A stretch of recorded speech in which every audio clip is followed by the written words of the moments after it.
Budget के सबसे बड़े कवरेज में आपका स्वागत है। इस बजट को यादगार बनाने के लिए आपके लिए तैयार है जी बिजनेस की पूरी टीम। नमस्कार, मैं हूं मानसी दवे।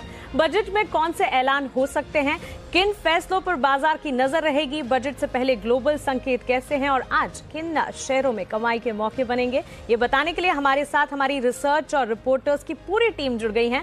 साथ ही बजट से पहले के लिए सटीक रणनीति बताने के लिए जी बिजनेस के मैनेजिंग एडिटर अनिल सिंघवी भी हमारे साथ हैं। मेरी पूरी रिसर्च टीम दीपांशु, वरुण, आशीष, कुशल, सृष्टि और देवांशी हमारे साथ है। साथ ही रिपोर्टर्स में समीर, अनुराग और चेतन हमारे साथ हैं। तो एक घंटा पूरा बजट से पहले आपको सही और सटीक विश्लेषण, स्ट्रैटेजी, ग्लोबल बाजार के संकेत, क्या कुछ निकल कर आ रहा है, विस्तार से सब कुछ समझेंगे।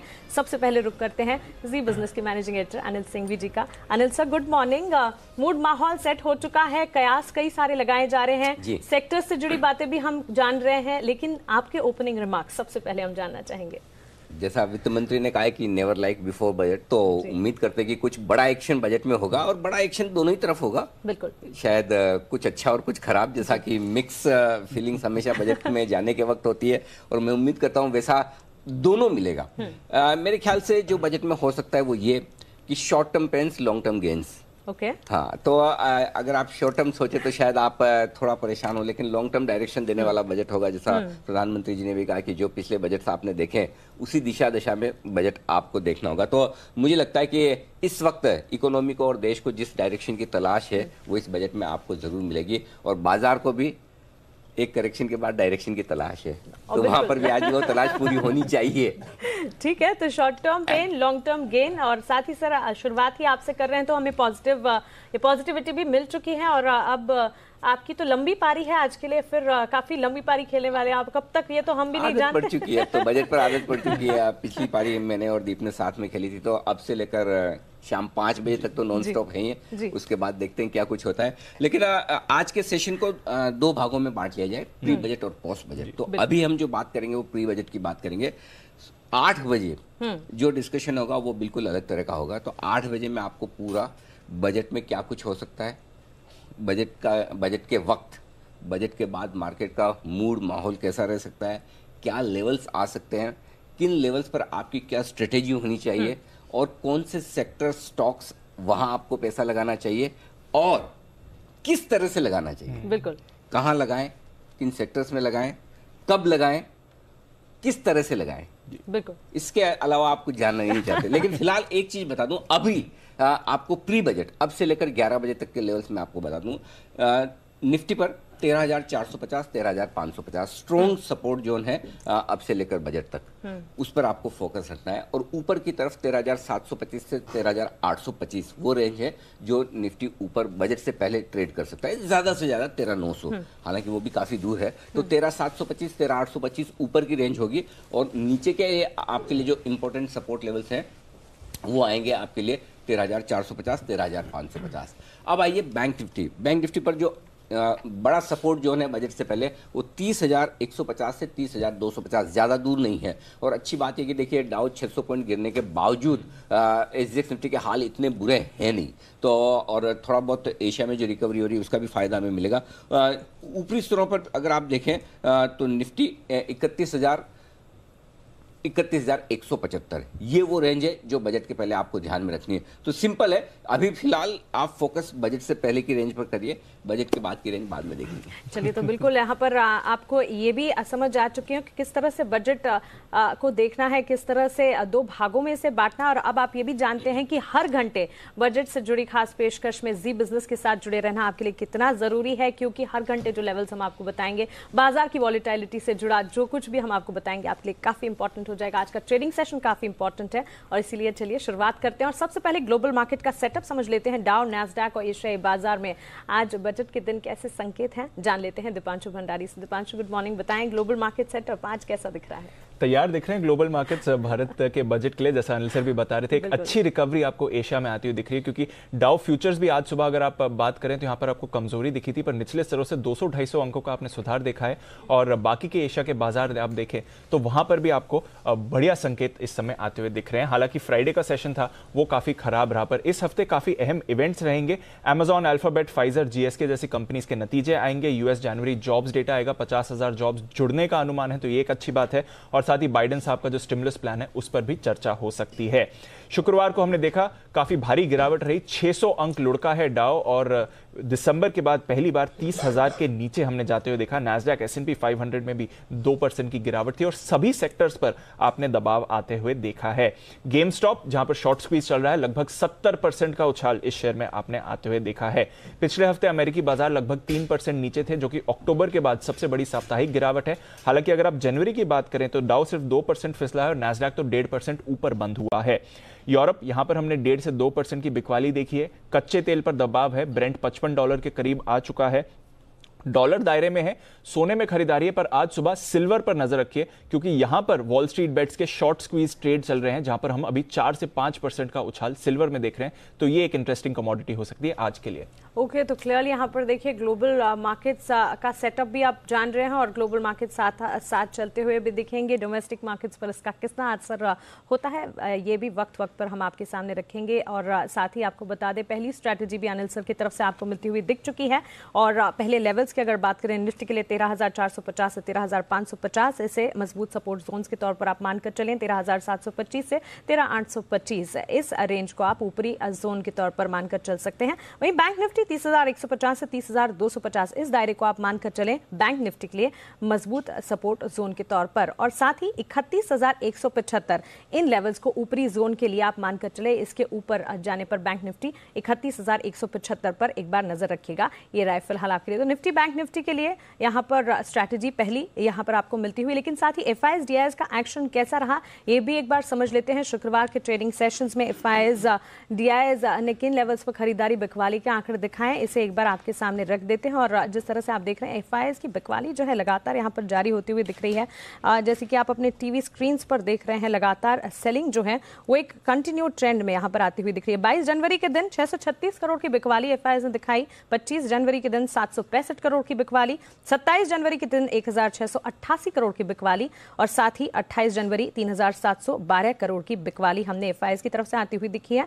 29 जनवरी के दिन यानी कि शुक्रवार के दिन 5,930 करोड़ की बिकवाली। जो क्रम आप देख रहे हैं आप अपने टीवी स्क्रीन पर, यहाँ पर बिकवाली का ट्रेंड जो है वो बिल्कुल बढ़ता हुआ देखने को मिल रहा है। तो चलिए एफआईएस की बिकवाली यहाँ पर आंकड़े हम देख रहे हैं, लेकिन आगे बढ़ते हैं और बजट से पहले वित्त मंत्री निर्मला सीतारमण के घर के सामने हमारे रिपोर्टर समीर मौजूद हैं, उनसे जान लेते हैं कि वहां पर माहौल कैसा है। समीर, गुड मॉर्निंग, बताएं क्या माहौल है वहां पर अब से लेकर बजट भाषण तक का एफएम का आज का कार्यक्रम क्या क्या है, विस्तार से हम जानना चाहेंगे।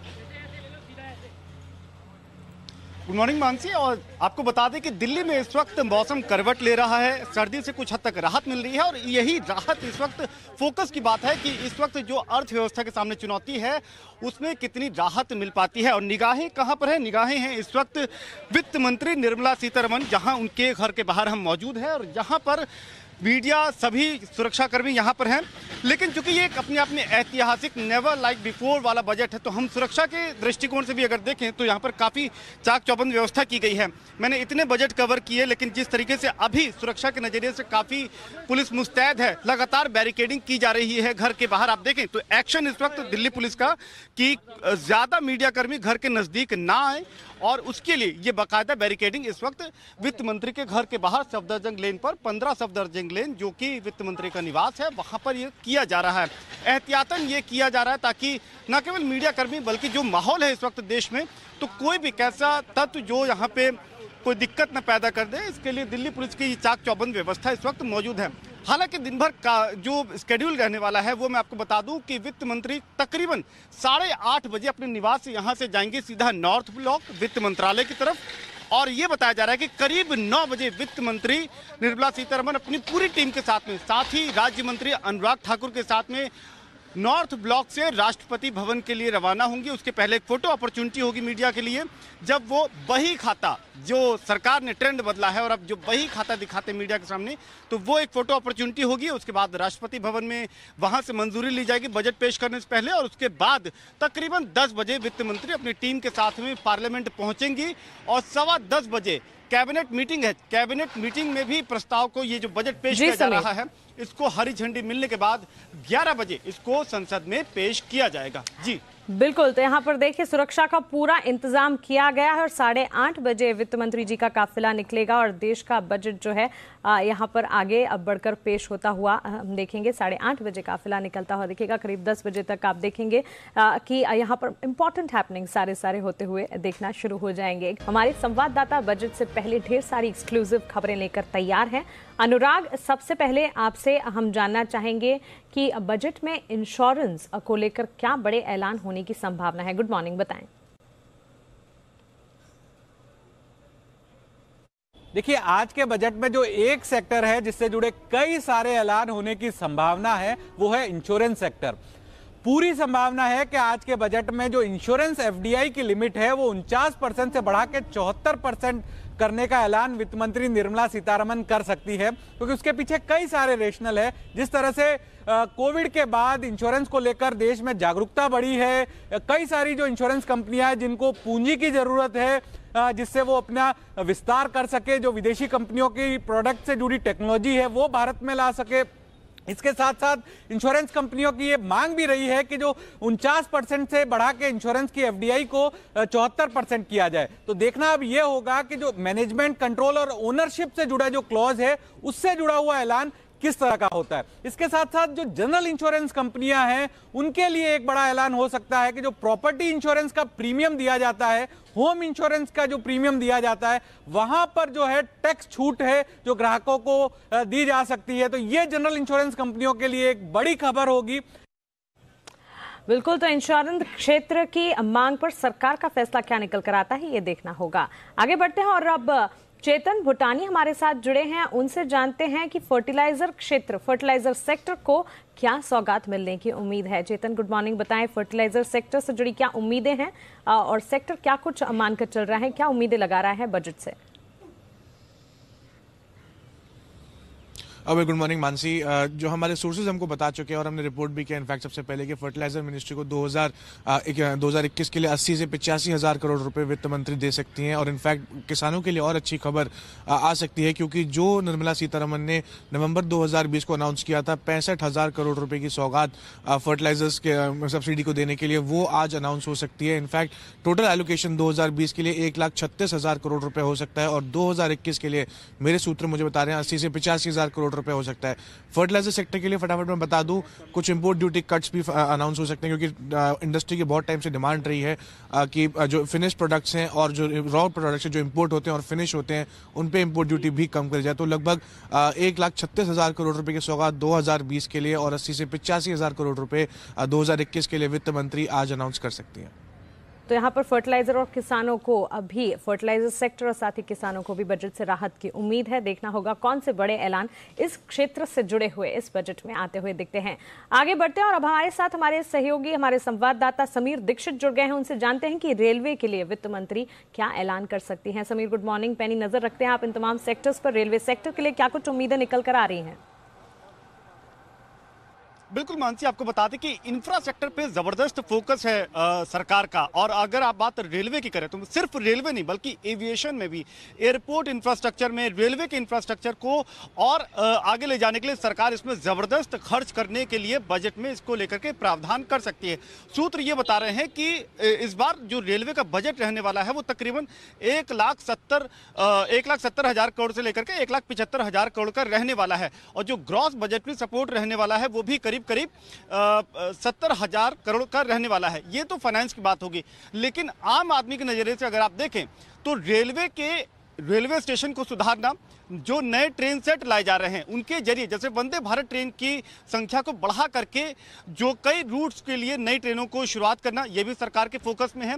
इसके अलावा जो एयरपोर्ट के नज़रिए से हम देखें तो कई छोटे छोटे एयरपोर्ट उनको बना करके रीजनल कनेक्टिविटी पर सरकार का फोकस रहने वाला है। यानी कि जो टियर 2 या टियर 3 शहर हैं वहाँ पर हवाई जहाज़ के जरिए ट्रांसपोर्टेशन की सुविधा मुहैया कराना, ये सरकार के एजेंडे में है और इसको लेकर के खर्च के लिए बाकायदा इसका प्रावधान किया जाएगा।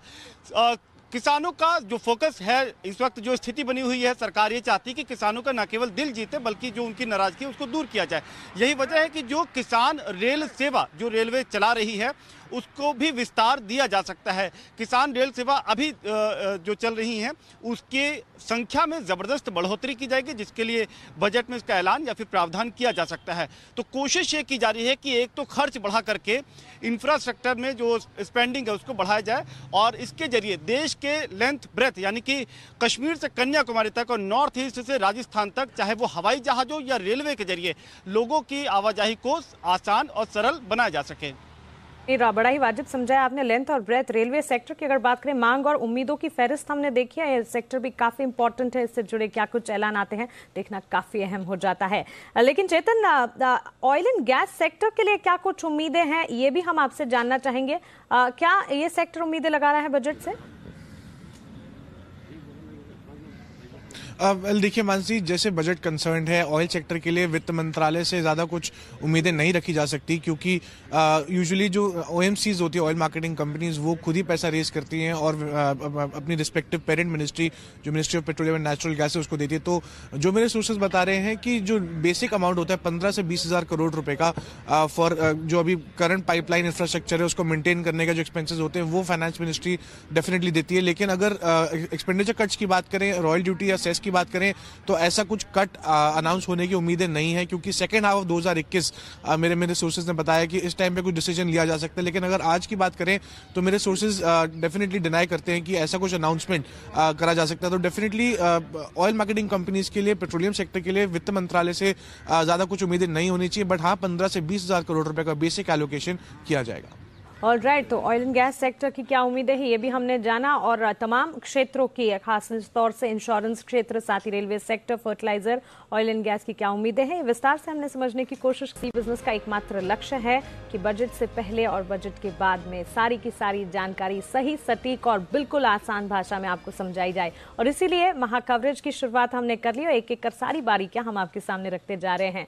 खबरों वाले शेयरों की अब बारी है, और खबरों वाले शेयर्स, साथ ही ब्रोकरेज हाउसेस का एक्शन और क्या कुछ रहा, जो कि वीकेंड में भी एक्शन में रहा, सब कुछ जानने के लिए हमारे साथ हमारी पूरी रिसर्च टीम जुड़ गई है। खबरों वाले शेयर सबसे पहले कुशल गुप्ता से जान लेते हैं। कुशल, गुड मॉर्निंग। बताएं खबरों के दम पर क्या एक्शन देखने को मिला? रिजल्ट सीजन भी ऑफकोर्स चल रहा है और साथ ही कई सारी खबरें हैं ओवर दी वीकेंड जो आती हुई दिखी होगी। बिल्कुल मानसी, तो बजट तो सबसे बड़ा फोकस में रहेगा ही। इसके अलावा कुछ एक ट्रिगर्स हैं आज के लिए जो और इंपॉर्टेंट है, जहां पर जनवरी ऑटो बिक्री के आंकड़े आते हुए नजर आएंगे। साथ ही L&T फाइनेंशियल सर्विसेज का 3000 करोड़ रुपए का जो राइट्स इशू है वो खुलता हुआ दिखेगा। 15 फरवरी तक ये राइट्स इशू चलेगा। राइट्स इशू की जो कीमत है 65 रुपए प्रति शेयर तय की गई है। इनफैक्ट आज से 100% कैपेसिटी पर जो सिनेमा घर है वो भी खुलते हुए नजर आएंगे। तो PVR और आइनॉक्स लेजर जैसे शेयर को आज अपनी फोकस लिस्ट में आप बनाकर चलें। इसके अलावा पोस्ट मार्केट अर्निंग्स की जो आप बात कर रहे थे, तो 6 निफ्टी कंपनियों ने अपने पोस्ट मार्केट अर्निंग्स डिक्लेयर किए थे, जिसमें ICICI बैंक सबसे पहला रहा। स्ट्रॉन्ग सेट ऑफ नंबर्स यहां पर आए। मुनाफा ऑलमोस्ट 19% बढ़कर करीब 4939 करोड़ रुपए आता हुआ दिखा। हमारा अनुमान 4260 करोड़ का था। साथ ही कंपनी की जो एसेट क्वालिटी है उसमें भी सुधार देखने को मिला। 5.17% से GNPA घटकर 4.38% पर आती हुई नजर आई। हमारा अनुमान 5.9% का था।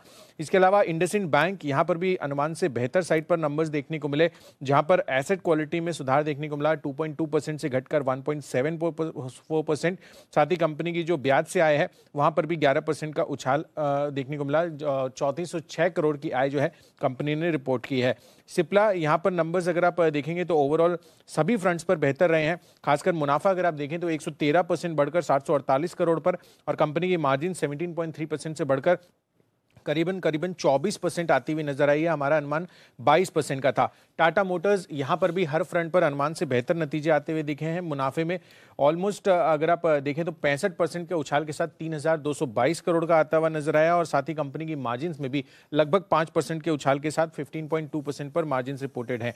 टेक महिंद्रा, यहां पर भी हर फ्रंट पर नंबर्स बेहतर साइड पर। मुनाफा 23% बढ़कर 1310 करोड़ पर, और साथ ही कंपनी की जो मार्जिन्स हैं वहां पर भी 14.2% से बढ़कर 15.9%, जो कि Q3 FY19 के बाद हाईएस्ट मार्जिन्स रिपोर्टेड है। UPL नंबर्स यहां पर थोड़े से निराशाजनक रहे। मुनाफे में करीब 14% का उछाल रहा है, करीब 944 करोड़ का। साथ ही कंपनी की मार्जिन्स 23.6% से बढ़कर 24.1% आती हुई नजर आई है। हालांकि आय जो है वो केवल 2.5% बढ़ी है।